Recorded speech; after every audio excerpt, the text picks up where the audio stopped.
International game बन चुकी है, अभी बैनुल-अक़वामी गेम बन चुकी है। अमेरिका में बैठ के अमेरिका का मुफाद हासिल हो रहा है दियामर बशर का काम रुक कर।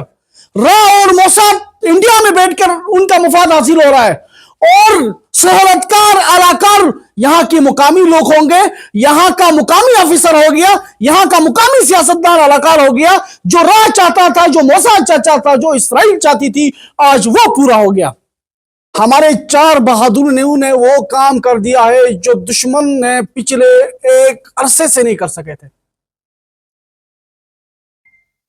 इंडियन खुफिया एजेंसी रा और दूसरे हमारे दुश्मन मुल्क के एजेंसियां मोसाद, CIA, ATC, ये तमाम एजेंसियां नहीं चाहती थी कि दियामर बादशाह डैम पाया तकमील तक पहुंचे। वो रोज अव्वल से साजिशें कर रहे थे कि दियामर बादशाह डैम किसी सूरत ना बने। दियामर बादशाह डैम दियामर में बन रहा है और दियामर एक डिस्प्यूटेड टेरिटरी है। इस वजह से दुनिया नहीं चाहती थी कि दियामर बादशाह डैम बने, लेकिन इसके बावजूद हमारे मुल्क के मुक़द्दर हलकों ने दियामर बादशाह डैम को बनाने के ठान ली। एक अरसा लगे रहे कि डैम बने।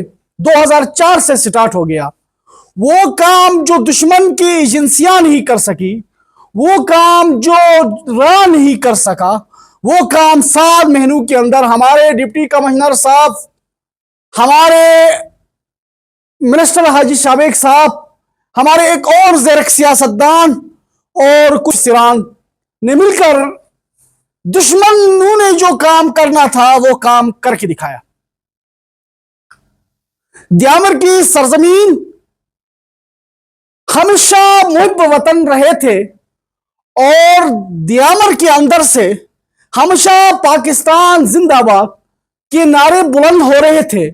और जब से मैंने होश संभाला है और जवानी देखी है, तब से मैंने मस्जिदों में पाकिस्तान के सालिमियत की दुआ सुना था। लेकिन बदकिस्मती से 7 महीनों के अंदर हमारी ये सारी जदोजहद को मिलामिट कर दिया गया। दियामर की धरती से एंटी स्टेट नैरेटिव बुलंद हुआ। गिलगित बल्तिस्तान के दूसरे इजलास से ये पहले से होता नजर आ रहा था, लेकिन दियामर में भी एंटी स्टेट नैरेटिव जिंदा हुआ और धरने में मैं और आप सब ने देखा स्टेट के खिलाफ नारेबाजी हो गई। और ये सब मेरून मिन्नत जो है हमारे जो ये 4 अहबाब जिनका मैंने नाम लिया इनकी वजह से हुआ। दियामर बादशाह डैम 2004 से 2015 तक एक बड़ी जदोजहद के बाद पाइपलाइन में था, बनने जा रहा था। वो सारी जदोजहद को 7 महीनों के अंदर मिलामेट कर दिया गया। मेरे साथियों भाइयों, ये बात काबिल गौर और आप लोगों की जिम्मेदारी है कि दियामर बादशाह डैम के अंदर बैठे हुए उलमाए कराम जो इस वक्त एहतजाज कर रहे हैं अपने हुकूक के लिए, ये एहतजाज अब संगीन मोड़ पर दाखिल हो चुका है। यह एहतजाज किसी भी वक्त दियामर बादशाह डैम की तरफ रुख कर सकता है। अगर एहतजाज को बरवक्त फयाज अहमद को साइड लाइन लगा के कोई जिम्मेदार लोगों को, सनसियर और स्टेट सीरियस लोगों को बिठाकर उलमाए दियामर के साथ इन मामलात का हल करना नहायत ही अहम जरूरत है। अगर खुदा ने खवास्ता उलमाए दियामर बादशाह डैम की तरफ रुख करते हैं तो इस बात से इनकारी नहीं की जा सकती है कि वहां पर अगर मामूली तरह कलामी हो तो वहां संगीन हालात पैदा होंगे।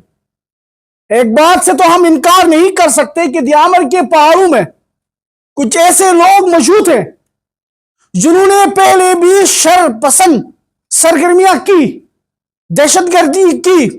अगर खुदा न ख्वास्ता, अगर अल्लाह न करे वहां पर भी कुछ गोलियां चली तो दुश्मनों को पूरा मौका मिलेगा। फिर चाइनीज बोरी बिस्तरा बांधकर दियामर बादशाह डैम के साइड छोड़कर चले जाएंगे।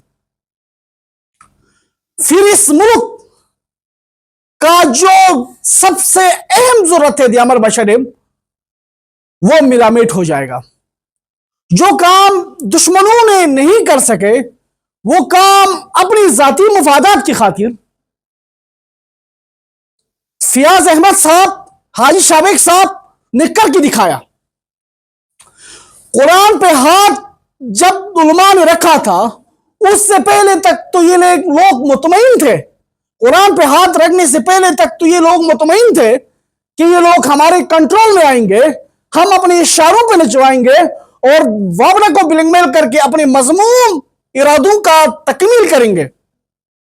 जब उलमाए दियामर ने कुरान शरीफ पे हाथ रखा और अपनी हुकूक के लिए मर मिटने का ऐलान किया, तब गेंद उनके जेब से निकल करके कहीं और चली गई। मैं इस प्रेस कॉन्फ्रेंस के जरिए स्टेट को बावर कराना चाहता हूं, स्टेट को बताना चाहता हूं, खुदा रा सीरियस होकर इन मामलात का हल निकाले। अगर खुदा ने ख्वास्ता अगर ऐसा सोचा जाता है तो कुछ उल्टा होने जा रहा है। 40 दिन का लंबा सफर तय करने वाला यह धरना पहले से काफी से ज्यादा मजबूत है। गिलगित बल्तिस्तान का बच्चा बच्चा अब मुतासिरीन दियामर बशरम के साथ है और गिलगित बल्तिस्तान का बच्चा बच्चा चाहता है कि मुतासिरीन को उनका हक मिले। लेकिन जो मुझे नजर आ रहा है वो स्टेट को भी नजर आ रहा है, वो हर जी शऊर को नजर आ रहा है।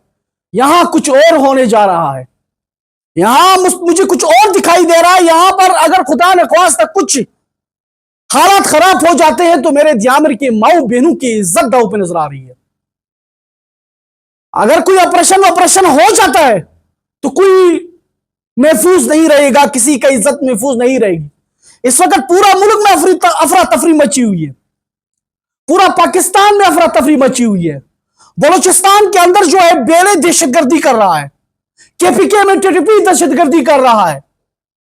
और इन हालात में अगर दियामर बशरम में अगर दियामर में कुछ होता है तो ये मुल्क पाकिस्तान के लिए बहुत बड़ा लॉस होगा। ये लॉस 4 बंदों की वजह से होगा।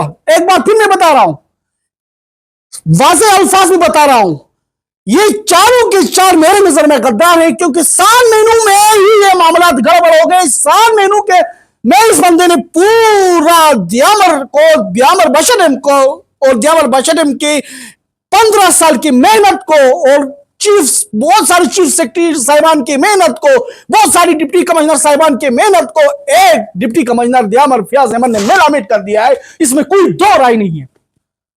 मैं बोलूंगा सच, मैं हक बात करूंगा, चाहे मुझे जो भी नुकसान उठाना पड़ेगा मैं करूंगा।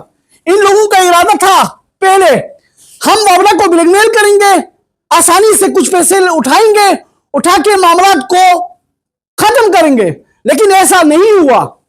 लेकिन उनका जो दिल की अरमान थी वो पूरा नहीं हो गई और अब हालात कुछ और तरफ जा रहे हैं। मैं तमाम मुकद्दर हलकों से, मैं प्राइम मिनिस्टर ऑफ पाकिस्तान से, मैं प्रेसिडेंट ऑफ पाकिस्तान से, मैं सुप्रीम कोर्ट का चीफ जस्टिस से, मैं आर्मी चीफ ऑफ स्टाफ से, मैं एफएसएल जनरल से, मैं चीफ मिनिस्टर गिलगित बल्तिस्तान से, मैं चीफ सेक्रेटरी गिलगित बल्तिस्तान से दरख्वास्त करूंगा सीरियस होकर मामला हल करे। आपके एक ब्यूरोक्रेट और कुछ सियासतदानों की वजह से मेरे मुल्क के वसी तर मुफादत तबाह होने जा रहे हैं, मेरे पाकिस्तान की वसी तर मुफादत तबाह होने जा रहे हैं। दियामर के लोग भी पाकिस्तान के हैं, दियामर बशरम भी पाकिस्तान का है, लेकिन चंद लोगों की मुफादत की वजह से यहां पर दियामर बशरम भी तबाह होने जा रहा है, अवाम दियामर भी मुश्किल में फंसने जा रहे हैं। हम आप लोगों को बाहर कराना चाहते हैं कि वक्त से पहले, हालत खराब होने से पहले खुदा इन मामलात को दुरुस्त करे। आप इन चारों को गद्दारी के तहत